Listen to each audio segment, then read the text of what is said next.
ахи фил мал. Жана башка бир бирадарга мал дүнүйөдө мына ошол башка бир бирадардын бир кыйынчылыгыны тең бөлүшүш. Же болбосо башка бир бирадарга мал дүнүйөдө ишене билиш.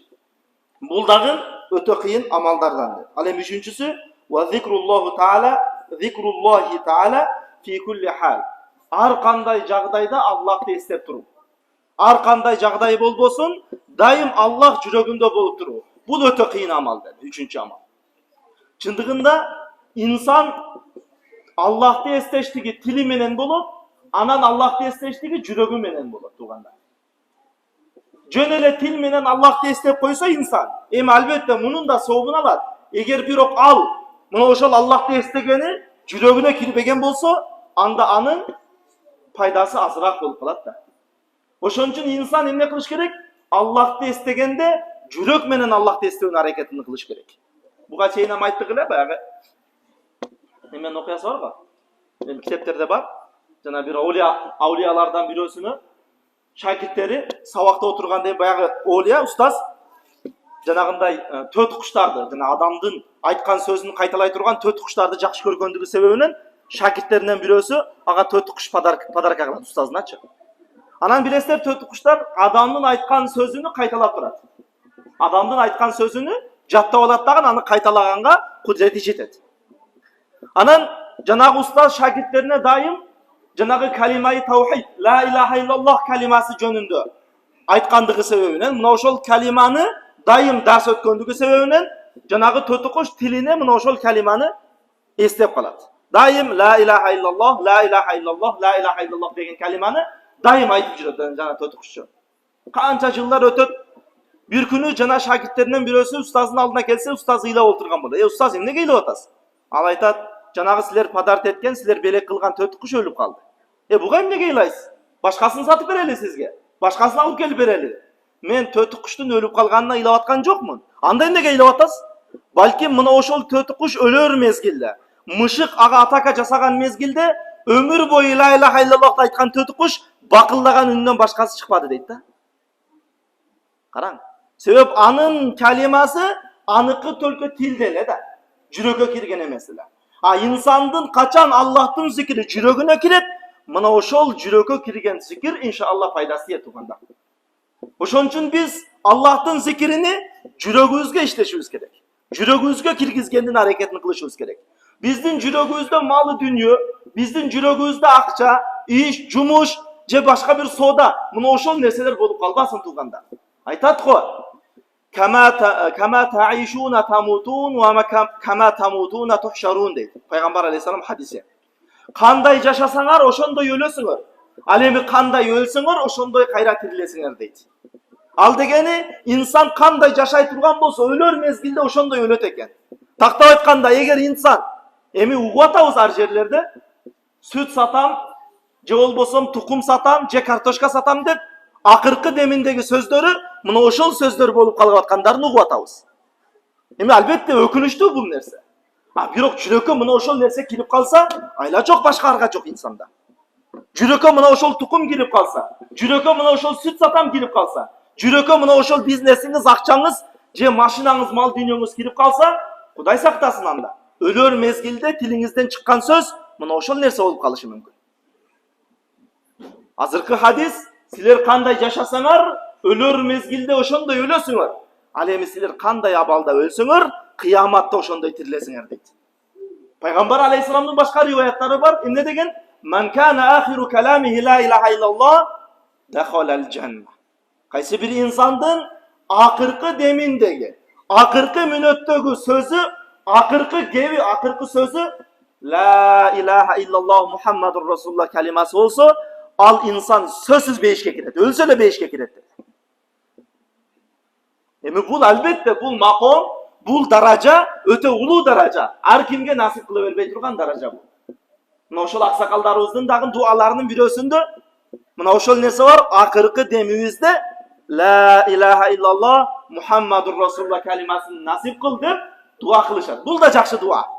Сиз менен биз дагы мына ошол дуаны кылып, мына ошол нерсеге аракет кылсак, мына ошол калиманы жүрөгүбүзгө киргизсек, жүрөгүбүздөгү мал дүнүйөнү, mal dünyöөгө болгон muhabbаты чыгарсак, иншалла өлөр мезгилде акыркы демибиздеги сөзүбүз мына ошол калима насип кылган болсо, бул чоң бакыт болуп эсептелинет экен туган. Başka bir rivayet mına Hasan Basri rahmahulloh'tan "Qila ya Rasulullah, ayyul amali afdal?" Qal, "En temuta ve lisanuka rutbun bi zikrillah." İmam Hasan Basri rahmahullah rivayet kılgan mursal hadis elbette. Peygamber aleyhisselam aytdı. Ne dep? Sahabalardan biri soradı. Ya Rasulullah, ayyul amal afdal? Amallardan kaysınız afzel? En жақсы amal. Peygamber aleyhisselam aytdı. "En temuta ve lisanuka rutbun min zikrillah." Ölür uçurda, ölür mezgilde tilin Allah'tı zikir kılıp ölüp ketişin dedi. Allah'tın zikri menen tilin nındaşıp, mına oşol tilde zikir menen ölüğün, bu elbette en abzel, en artık amallardan dedi. İnşallah Allah Teala bardığımızga, ölür mezgilimizde mına oşol Allah'tın zikrini nasip kılgan bolsun. Ölür mezgilimizde, akırkı demimizde, La ilahe illallah Muhammedur Resulullah kelimasını tilimizge, jana dilimizge jay kılgan bolsun inşallah.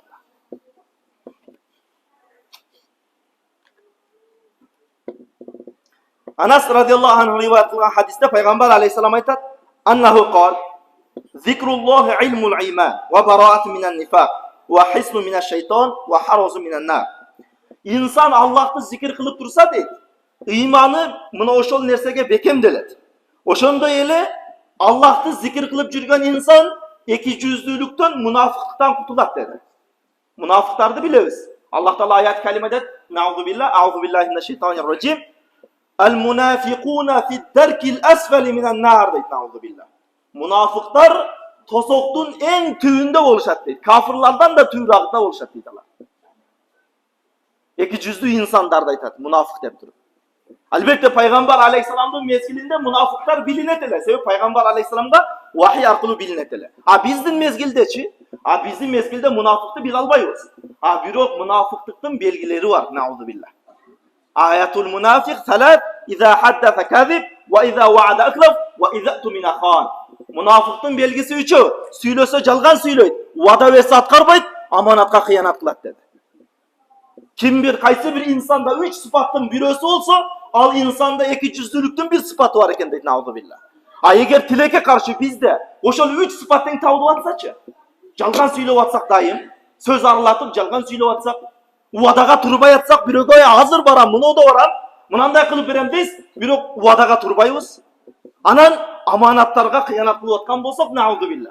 Anda münafıktın, ikiyüzlülüktün bardıq sıfatı bize tavıl kılar, nauzubillah. Kuday saktasın.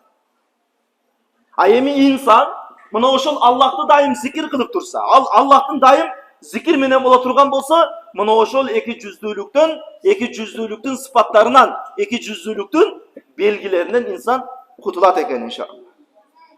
Oşonda ele Allah'tı zikir kulu, hisnu minen şeytan, şeytandan çep bulat, şeytandan korgo bulat. İnsan daim Allah'tı zikir kılıp dursa, şeytan ağa jakınday albayt eken tuğanda. Şeytan anın amallarına jakınday albayt eken, anın amallarına tiy albayt eken. Alemi törtünçüsü ve hirsu minen nar, mına oşol tozokton dağın saktık bulat, tozokton dağın saktanı bulat. Eğer insan daim Allah'tı zikir kılıp, daim Allah'tı istep tura turgan bolsa der. قال الله تعالى إذا ذكرني عبد في نفسه ذكرته في نفسي وإذا ذكرني وحده ذكرته وحدي وإذا ذكرني في ملأ ذكرته في ملأ أحسن منه وأكبر. Peygamber aleyhisselamdan elbette bu hadisi kudusi. Hadisi kudusi degeni Kur'an'dan kiyinki en jogorku dalil bola turgan nerseni hadisi kudusi deymiz. Elbette bu Kur'an ayetimiz birok Peygamber aleyhisselam arqılı Allah Taala'nın aytkan sözleri. Kuday Taala aytadi Peygamber aleyhisselam arqılı hadis kudusi de aytadi. Emne dep eğer kaysi bir insan meni içinde istese, oyunda akılında istese, men dagın anı içimde isteymin dedi Allah Taala. Eğer kaysi bir insan anı meni özü jalgız turup istese, men dagın özüm jalgız turup mına oşol bendemde isteymin dedi. Eğer kaysi bir insan bir cemaat menen oturup meni istey turgan bolsa, meni zikir kıla turgan bolsa, maga tasbih aytsa, takbir aytsa, tahlil aytsa, anda men dagın andan jakşırak bolgan cemaat menen anı isteymin dedi. Andan dagın жақшырақ болған жамаат менен істейм. Мына вахабилерге дагы bir dalil. Вахабилердин немеси бар? Не деген? Намаздан кийинки 3 зикир кылабыз, намаздан кийин Subhanallah, alhamdulillah, Allahu akbar 33 жолдан кылабыз. Эми албетте мунун риваяттары көп. Бул риваяттарды айтсак, алар айтып атат, мына немеге чыкканда, мына Карасуу тараптагы камалып чыккан Рафик карынын баласы, биз ошого али 4-5 ай алдын жоголуп кетти, 1-2 ай. Ошол жака жумага өтүп калдык, сураныштар менен албетте. Анан ошол жака барганда ушул нерселерди, намаздан кийинки зикирдин пайдаларын айтып берсек, жанагы хизбинин, эми хизби деген баягы нак террорист, тактап айткандачы. Мына ошол террористтин баласы келет дагы мага эмне дейт? Мына ошол жерде туруп алып туруп, мейли намаздан кийин 3 зикир бар деп атасыз. Бирок бир арта далил барбы? Намаздан кийинки зикирлерди жамаат менен кылууга дейт. Мына пайгамбар алейхисаламдын далили. Мына пайгамбар алейхисаламдан хадиси кудуси Кур'андан кийинки далил турат берди. Эмне деп? Кайсы бир инсан мени жамаат менен олтуруп эстесе, мен андан да жакшыраак жамаат менен аны эстейм деп атат пайгамбар. Аллах Таала хадис кудуси дейт. Мындан ашык кандай далил керек бизге тууганда? Ошон үчүн жанагындай бизди азгырып, бул намаздан кийинки зикирлерге далил жок, аларды угуштун кажети жок. Алар чыгып минтип сүйлөй албайт, алар чыгып далилин айта албайт. Эми албетте жанагы тырнакчанын астында туруп алып, ардемкени сүйлөй берип, 4 адамды чогултуп алып, аларга бирдемкени үйрөтө берет. Бирок мындай чын-чынына келгенде бир арта далил да таппайт, бир арта сөз да таба албайт. Албетте бул нерселердин намаздан кийинки биздин өзүбүздүн мына ошол зикирлерибиздин албетте далилдери толтура экен, эч экиленбестен мына ошол нерсени кылайлы. Ал буга чейин да айттык, жанагы Алам-Нашрах сүрөсүндө бар. Фаиза аузу биллахи минеш шайтанир раджим. Фаиза фарагта фансоб деген аят бар да.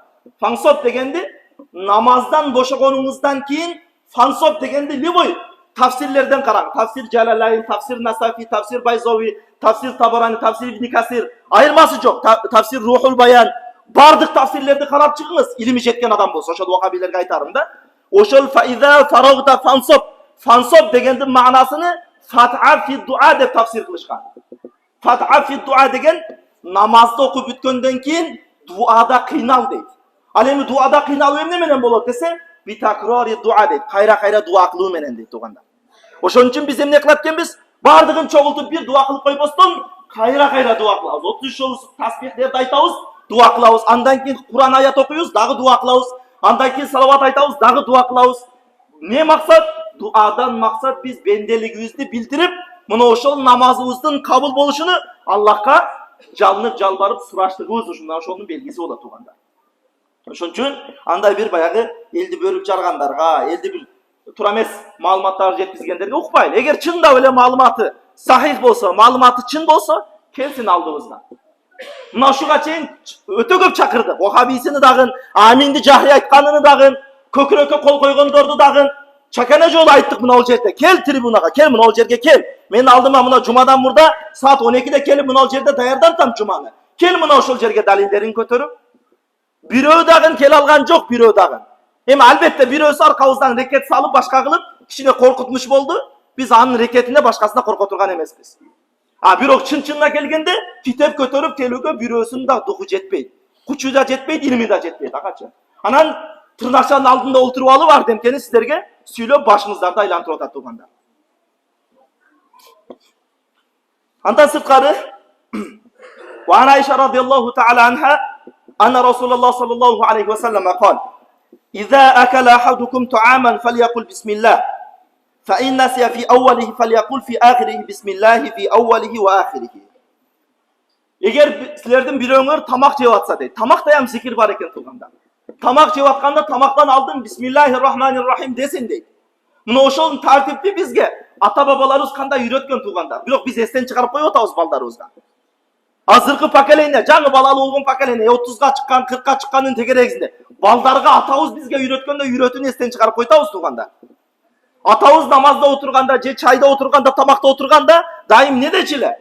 Бисмилла менен же балам.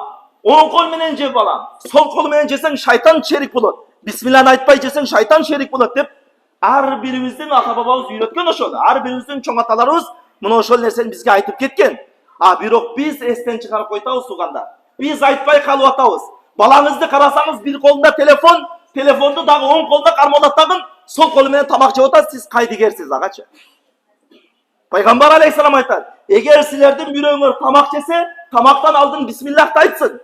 Eğer tamaktan aldın bismillah aytууну эстен çıkarıp koysa, anda bismillahi fi awwalihi ve ahirihi dep mına oşol nerseni ortasında da aytsa bolot eken tuganda. Eğer başında esten çıkarıp koysa. Mına oşol nerselerdi kelingizler tuganda.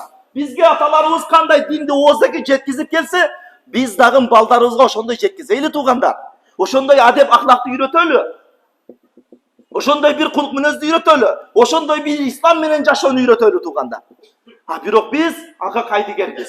Биздин балдарыбызды эмне тарбия кылат? Биздин балдарыбызды мына телефон тарбия кылат tuganda. Мына ол жерде bir эки мультфильм бар. Ырлардын баардыгыбызды жатка билсек керек. Баардыгына машгур болуп кеткен bir эки мультфильм бар.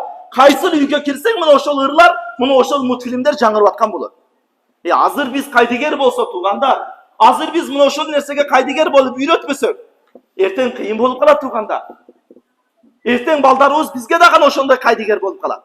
Эртең анан 70ке чыккандан кийин, 60ка чыккандан кийин, бала мени карабай атат, балам мага көңүл бурбай атат деп атабыз.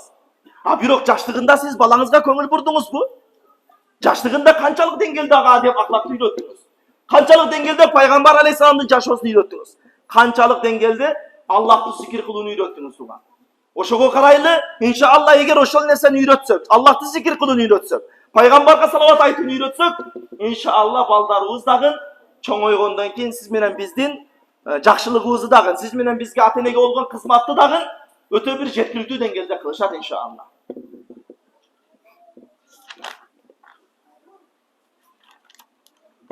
Ya'lam anna fi zikrillahi ta'ala 5 khisal mahmuda. Dagın Allah'tı zikir kılуда deydi. İnsan eğer Allah'tı daim zikir kılıp жүрse 5 maqtalıngan sıfat var deydi. 5 nerse var deydi. 5 nerse geçedi. Birincisi anna fiha ridallah. İnsan daim Allah'tı tilinde zikir kılıp durgan bolsa Allah'tın rizası var oşol nersede dedi. Allah razı olur oşol insanlardan. Alemi yazidu fil hirs ala ta'a. Mına oşol insanda Allah'a itaat kılıuda, namaz okuuda, ibadat kılууга açgözlüğü payda bolot dedi. Dagın namaz okusu gelip, dagın bir ibadat kılgısı geletken. İnsan eğer tilinde daim Allah'ı zikir kılıp tura turgan bolsa. Alem üçüncüsü. Anna fiha hirza mineşşeytan iza kana zakiran lillahi ta'ala. Eğer Allah'ı zikir kılıp turgan bolsa, bunu oşol Allah'ı kılgan zikiri şeytandan korku bolot dedi. Şeytan al insanın amallarına dagın. Şeytan al insanga bir vasvasaga salıp bir künögü başlay albayt eken tuganda. Oşondoy ele Allah'ı zikir kılgan insanda dördüncü nerse riqqatul qalb, жүрөгү жумшайт ошол инсандын. Копол катуу кол, ташбор болбойт. Балким мына ошол инсандын жүрөгү жумшак болот dedi. Ал эми 4-5 нерсеси, эгер инсан Аллахты зикир кыла турган болсо, мына ошол Аллахты кылган зикири, Аллахты эстеп турганы, мына ошол инсанды маasi күнөөлөрдөн тосуп турат деди турганда. Ошон үчүн дайым тилибиз Аллахты зикир кылуу менен болсун турганда. İnşallah dua kılaylı, köptөгөн dua kılaylı. Ya Rabbi meni bir künödö, je bir kızlar menen gaçlıysa başka da, je olboson bir toy poylorda başka da canımda albastan, ya Rabbi seni zikir kılıp atkan uçurda canımda al dep dua kılaylı tuganda. İnşallah Allah'ты zikir kılıp atıp canımız çıkan bolsa, inşallah bizden dagın jetişken, bizden dagın baktılуу insan bolboy tuganda.